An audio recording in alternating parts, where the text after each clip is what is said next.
Mole fraction और molality, मोल प्रभाज और मोललता पर अध्ययन करेंगे। सबसे पहले ये जानते हैं बेटा कि मोल फ्रैक्शन क्या है, मोल प्रभाज क्या है।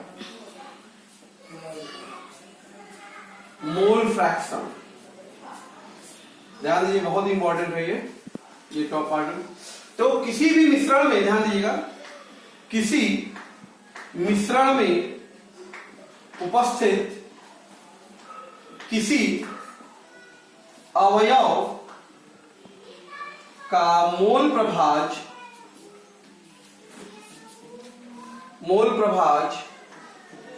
उस मिश्रण में उपस्थित अवयव के मोलों की संख्या तथा मिश्रण में उपस्थित सभी अवयवों के कुल मोलों की संख्या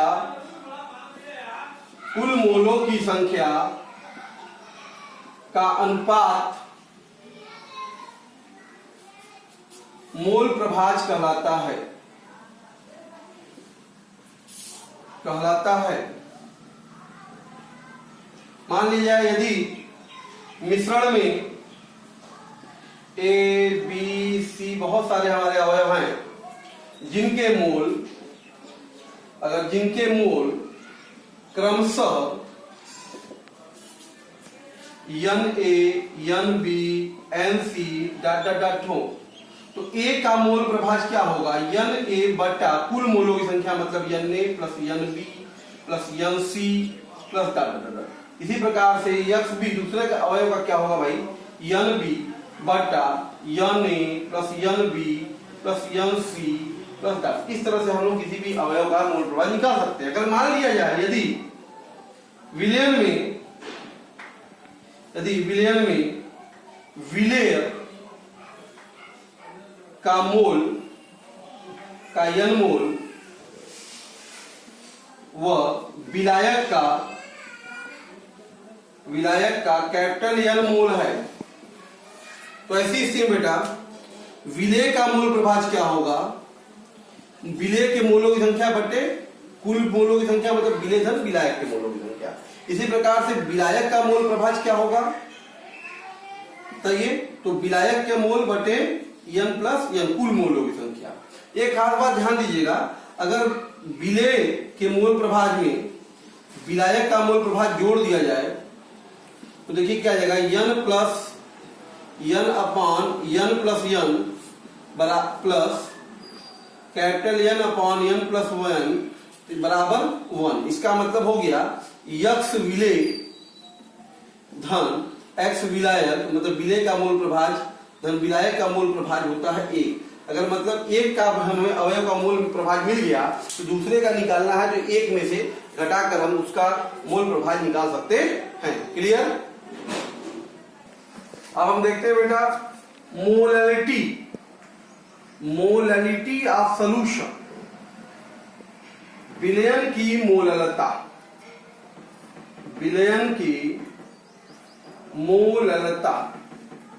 ध्यान दीजिए, सीधी सी बात है भाई, 1 किलोग्राम विलायक में उपस्थित विलेय के मोलों की संख्या विलयन की मोललता कहलाती है। इसका मतलब यह हो गया विलयन की मोललता बराबर विलेय का मोल बटे विलायक की मात्रा केजी में। ये हो गया विलायक की मोललता। अच्छा, एक मोलर विलयन किसे कहेंगे भाई, मोलर विलयन।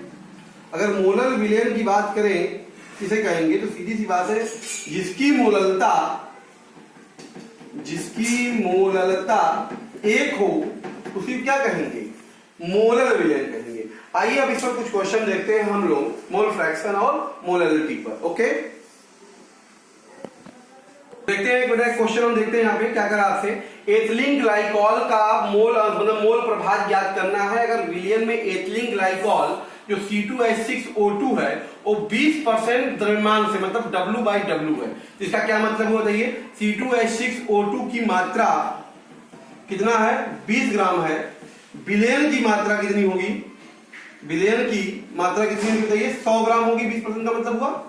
तो विलायक हमारा कितना होगा भाई, विलायक क्या होगा, तो विलायक मतलब H2O होगा, वो की मात्रा कितनी होगी भाई 20 में 80 घट गया 80 ग्राम हमारा विलायक हो गया।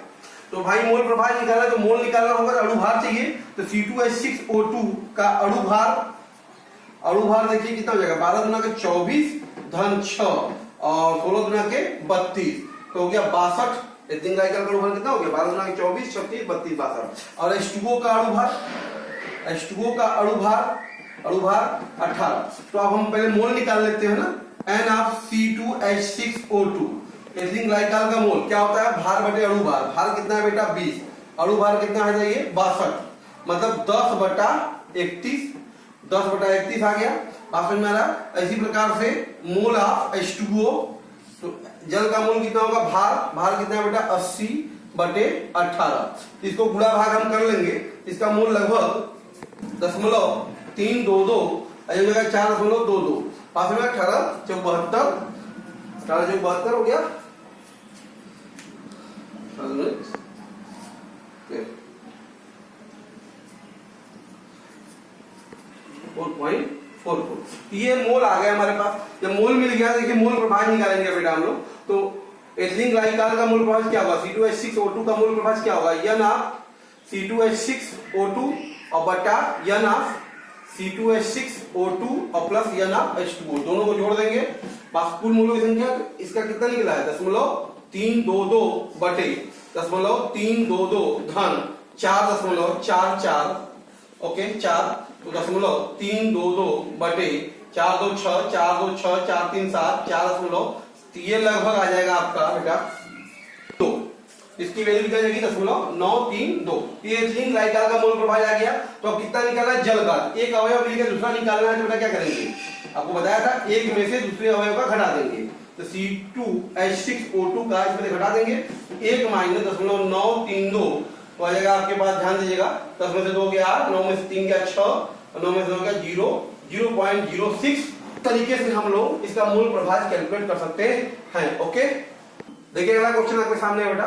कह रहा 4.8 ग्राम सोडियम हाइड्रोक्साइड जो है 120 ग्राम जल में घुला हुआ है, तो विलयन और विलायक का द्रव्यमान प्रसक्ता पूछ रहा है। कोई दिक्कत नहीं है इसमें। तो NaOH की मात्रा आपको दे दिया कितना बताइए 4.8 और H2O की मात्रा कितना दे दिया है 120 ग्राम। ओके, तो विलयन की मात्रा कितनी हो गई, विलयन की मात्रा हो गई आपके पास 120 धन 4.8 मतलब 124.8 ग्राम।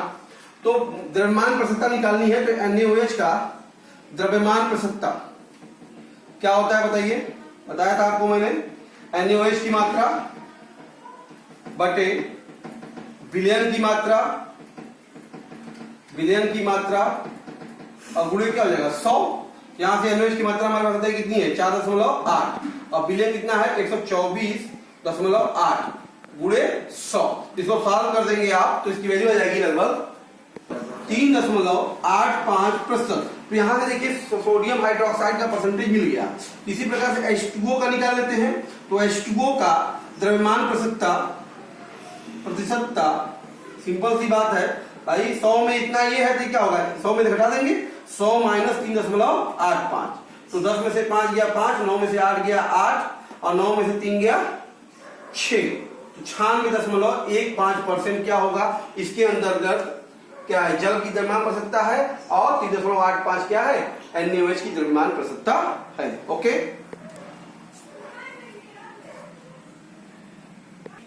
देखिए नेक्स्ट क्वेश्चन है हमारा। करा 50 ml अल्कोहल को 150 ml जल में घोलकर विलयन बनाया गया, तो विलयन की सांद्रता बतानी है। तो इसका मतलब देखिए अल्कोहल जो बेटा अल्कोहल का जो आयतन है कितना है बेटा 50 ml है। और जल का आयतन कितना है, जल का आयतन हो गया आपके सामने 150 ml। तो विलयन का आयतन कितना होगा बताइए, विलयन का आयतन होगा भाई 50 धन 150 मतलब 200 ml। तो विलयन की आयतन प्रसक्ता क्या होगी, विलयन की आयतन प्रसक्ता क्या होगी बताइए। अल्कोहल का आयतन बटे विलयन का आयतन गुणे 100। तो अल्कोहल बेटा हमारे पास कितना है 50 और ये कितना है 200 और गुणे क्या हो गया 100। ठीक है, तो यहां से जो काट देंगे 2 0 0 5 चौका 20 और 25 चौका 100 25%। इसका मतलब हमारा इस विलयन की सांद्रता कितनी है 25% है।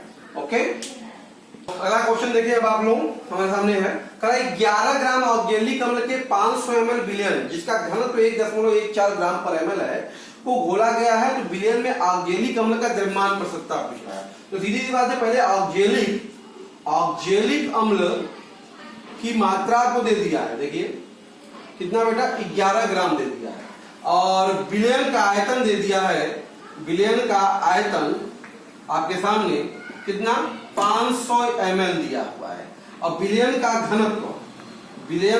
घनत्व दे दिया है आपको 1.14 ग्राम, सॉरी 1.1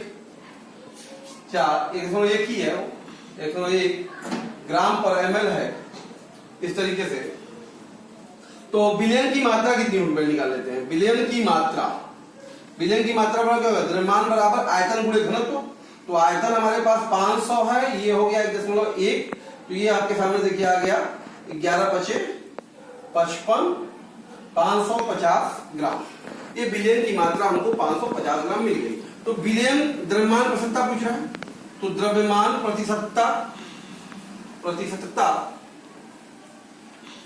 कितना होगा भाई, आपका औद्योगिक अम्ल की मात्रा, औद्योगिक अम्ल की मात्रा कितनी है 11, विलयन की मात्रा कितनी है 550 और गुणे 100, तो 11 × 55, 1 0 कट गया, 5 गुना के 10, तो क्या परसेंट है भाई औद्योगिक अम्ल विलयन में 2% उपस्थित है। क्लियर है।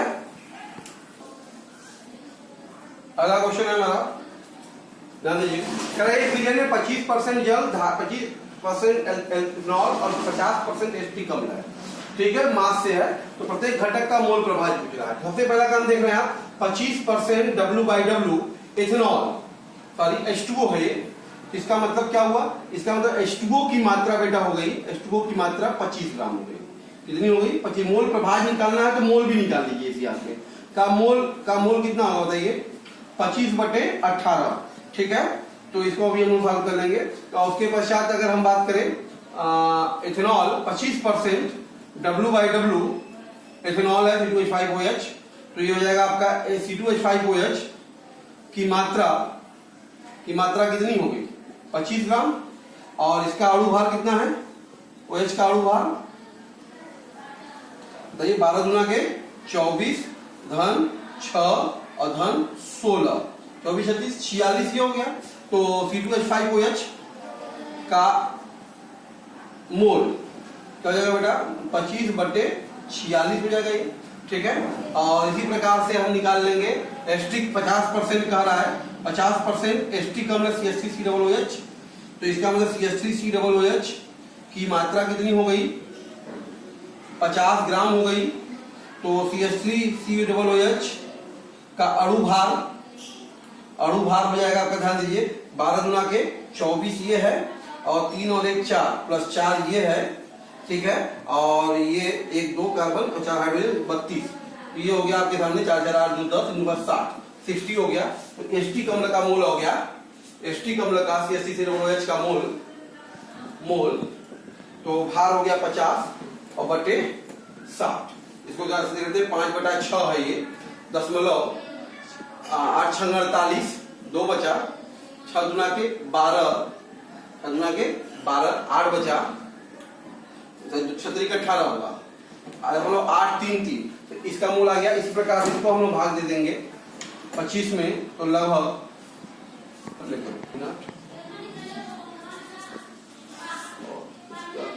1.54। इस तरीके से मोल हमने निकाल लिया। अब हमको मोल प्रभाज निकालना है, ध्यान दीजिए।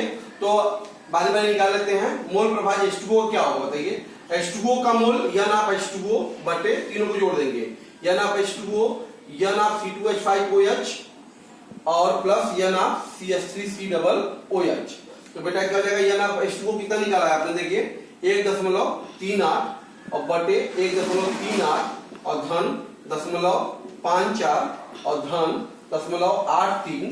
तो 1.38 बटे 4 3 7 7 8 15 और 8 5 13 13 13 3 16 1 17 और 1 1 2 138 बटा 272। इसकी वैल्यू आ जाएगी लगभग 0.50 आ गई। इसी प्रकार से हम निकाल लेते हैं। देखिए एथेनॉल का C2H5OH का क्या हो जाएगा बेटा, इसका मोल C2H5OH का मोल कितना है बताइए। C2H5OH का मोल आपने निकाला 0.54 और ये बटे हो जाएगा बेटा आपका 2.75। तो ये लगभग 54 बटा 275। इसकी वैल्यू रहेगी लगभग आपकी, देखिए 4 दूनी 8 और 2 पंजे 2 दूनी 4 तो 5 10 2 14 दूनी 4 5 दो बार में लगभग 0.2 के आसपास आ जाएगा। देखिए 2 5 10 2 14 15 दूनी 4 0.2 के आसपास आ जाएगा। इन दोनों का मोल प्रभाज आ गया। तीसरा का निकालना है तो क्या करेंगे, सिंपली एसटी का निकालना है तो क्या करेंगे बताइए, एक में से दोनों को जोड़ घटा देंगे। 0.5 धन 0.2 तो हमें आ जाएगा कितना 0.3। क्लियर है। इस तरीके से हम लोग यहाँ पे मोल प्रभाज का कैलकुलेशन कर सकते हैं किसी मिश्रण में। ओके, देखिए नेक्स्ट क्वेश्चन है हमारा बेटा, करा 93% W/V H2SO4 है कि 1 लीटर विलेन की मोललता आपको बतानी है। ओके, तो पहले इसका मतलब क्या हुआ, ये H2SO4 की मात्रा ध्यान दीजिए कितना है, 93 ग्राम है। ओके, विलेन का देखिए घनत्व, विलेन का घनत्व दे दिया है, विलेन का घनत्व कितना दिया बेटा 1.84 ग्राम मिल गया है। अच्छा विलेन का आयतन कितना है, विलेन का आयतन यहाँ पे देखिए दे दिया है 100 ग्राम हो जाएगा, 100 ml सॉरी, ठीक है। तो यहाँ से विलेन की मात्रा निकाल लीजिए पहले। विलेन की मात्रा क्या होगा, आयतन गुणे घनत्व, तो आयतन 100 हो गया, घनत्व हो गया 1.84। तो बेटा कितना आ गया 184 ग्राम आ गया। विलेन की मात्रा कितनी आ गई 184 ग्राम। तो विलायक की मात्रा निकाल लो, विलायक की मोललता आपने विलायक चाहिए तो विलायक की मात्रा बताइए 184 में से विलेन की में से विलेय घटा देंगे, विलेय कितना है 93, तो घट जाएगा 3 में से 4 में से 3 गया 1, 18 में से 9 गया 9, 91 ग्राम हमारा क्या आ गया विलायक आ गया। तो मोललता निकालना है सिंपल, तो विलेन की H2SO4 का मोल चाहिए तो H2SO4 का मोल निकाल लो। H2SO4 का मोल बराबर क्या होगा, मात्रा कितना 93 बटे अणु भार कितना होता है 98, ये हो गया। तो फिर आप विलेन की मोललता बराबर क्या होता है, मोल बटे विलेय का मोल, मतलब H2SO4 का मोल बटे विलायक की मात्रा किसमें रहेगा, केजी में रहेगा। किसमें रहेगा, ये केजी में रहेगा, ध्यान दीजिएगा। तो हमारे पास H2SO4 का मोल कितना आ गया 93 बटा 98। अब बटे विलायक की मात्रा देखिए जो निकाला है 91 ग्राम है, तो ये हो जाएगा 91 गुणे 10 के घाते -3 केजी, इसको केजी में बदल देंगे तो ये हो जाएगा 91 गुणे 10 के घाते -3, तो ये हो जाएगा आपका 93 और ऊपर चला गया है 1000 और नीचे हो गया 98 और गुणे हो गया 91। इसको सॉल्व कर देंगे तो लगभग वैल्यू जो आएगी लगभग 10.43 मोलर। इस तरीके से इस विलेन की मोललता बेटा कितना है 10.43 मोलर। ओके, नेक्स्ट क्वेश्चन बेटा हमारा है बहुत अच्छा है, कह रहा है सोडियम क्लोराइड का जली विलेन का एक बॉटल है जिस पर 10% NaCl के बॉटल पे 10% W/W लिखा हुआ है। ओके, तो इसका पहले मतलब क्या होगा, सब लोग पता है इसका मतलब कि NaCl की मात्रा 10 ग्राम है, विलेन की मात्रा जो होगी वो 100 ग्राम होगी। तो पक्का है कि विलायक की मात्रा कितनी होगी, कब विलायक की मात्रा, विलायक में जल होता है, ओके 90 ग्राम होगी। क्लियर होगी। उसके बाद आपको दे दिया है कि विलेन का घनत्व, तो विलेन का घनत्व दे दिया है, कितना दिया बेटा 1.071 ग्राम पर ml। तो पहला काम इसका हम आयतन निकाल लेते हैं, क्योंकि मोलरता में आयतन चाहिए। तो विलयन का आयतन, आयतन बराबर क्या होगा, द्रव्यमान बटे घनत्व। विलयन का द्रव्यमान कितना है 100 बटे घनत्व कितना हो गया बेटा 1.071, इतना ml हो गया। या इसको लीटर बदलते तो 1 बटा 1.071 लीटर, या आप कह सकते हैं इस प्रकार से कि 1 बटा 10.71 लीटर। तो ये आयतन हो गया विलयन का। और साथ ही साथ NaCl का अणुभार, NaCl का मोल निकाल लीजिए। NaCl का मोल बराबर क्या होगा, भार बटा अणुभार। तो भार हो गया 10, अणुभार कितना होता है 58.5। तो ये हो गया मोल हो गया, NaCl का मोल भी हो गया। विलायक की मात्रा भी निकाल लीजिए, सारी सब कुछ निकालना ही है क्या तीनों पार्ट। तो विलायक की मात्रा तो निकाले नहीं है, विलायक का मोल निकाल लीजिए। विलायक का मोल मात्रा कितना है विलायक का भाई 90 ग्राम है। अणुभार 18 है, 18 पचे 90।